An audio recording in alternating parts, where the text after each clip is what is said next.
ఇంకొకటి ఇప్పుడు కొంతమంది అధికారులు ఇంకా ఉన్నారు. జయేష్ రంజన్ లాంటి, నవీన్ మిట్టల్ లాంటి, సుల్తానియా లాంటి, ఇట్లాంటి నేను ఇంతమంది చెప్పిన కొన్ని పేర్లు, నవీన్ ఇట్లాంటి ఇంకా కంటిన్యూ అవుతున్నారు. వై గవర్నమెంట్ ఎందుకు వీళ్ళని ఇంకా బేర్ చేస్తున్నది అనుకోవాలి. ఇప్పుడు జయేష్ రంజన్ అయితే ఏకంగా దావోసే పోయిండు, ఫోటోలు దిగిరు మొత్తం. గతంలో కేటీఆర్ ఉండే పక్కన, ఇప్పుడు రేవంత్ రెడ్డి ఆ ప్లేస్. అది ఆశ్చర్యమే అది.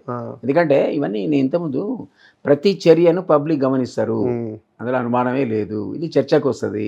మీరు జస్టిఫై చేసుకోవాల్సింది, జస్టిఫై చేయాల్సిన అవసరం ఏముంది అంటున్నాను.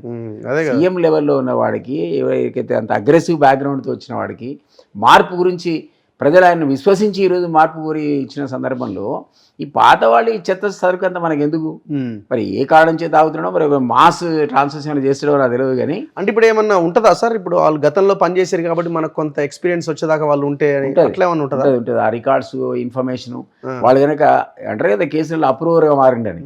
అప్రూవర్గా మారడం అంటే కేసుకు అనుకూలమైనటువంటి స్టేట్మెంట్స్ ఇచ్చి అసలు ఫోటోలు దిగొద్దు కదా, ఫోటోలు పక్కన నిలబెట్టుకుని మళ్ళీ అది ప్రోటోకాల్ ఏమైనా ఇష్యూ వస్తుందా? రాదు. కానీ బట్ వాళ్ళకి డెఫినెట్లీ అప్రూవర్గా మారి ఉన్న గతంలో ఏ తప్పులు చేస్తారు, ఎందుకు చేస్తారు, ఏ ఇన్ఫ్లుయెన్స్ వల్ల చేస్తారు, ఏది ఎక్కడ పోయిందో చెప్పడానికి మాత్రం డెఫినెట్లీ వీళ్ళు పనికి వస్తారు కొన్ని సందర్భాలు. కానీ పబ్లిక్ ఐలో అట్లా ఉంటుంది కదా, మీరే కామెంట్ చేస్తారు, కామెంట్ చేసారు కదా ఇలా ఎందుకున్నారు ఇంకా అని. ఆ చరిత్ర వాళ్ళకు ఉంది కదా మరి, అన్ఫార్చునేట్లీ. కాబట్టి నా ఉద్దేశంలో ఎంత త్వరగా వీళ్ళని వదిలించుకుంటే అంత మంచిది రేవంత్ రెడ్డి గారు. ఇప్పుడు ధరణి కమిటీ వేసిర్రు, కమిషనర్గా నవీన్ మిట్టల్ వేసిండు. ధరణిలో మేము ఇది చేస్తాం అది చేస్తాం అంటే పైన ఉన్నది కమిషనర్ ఏమో అసలు ఆ చేసిన తప్పులైనా ఆయన జరిగినాయి. డెఫినెట్లీ క్వశ్చన్ మార్క్ వస్తుంది. ఇది నా ఉద్దేశంలో మీరు అనేది 100% నేను ఏకీభవిస్తున్నానండి. ఆయన రేవంత్ రెడ్డి గారికి ఏమి వీళ్ళ మీద వాళ్ళ మీద ప్రేమ ఉంటుందని అయితే అనుకోను.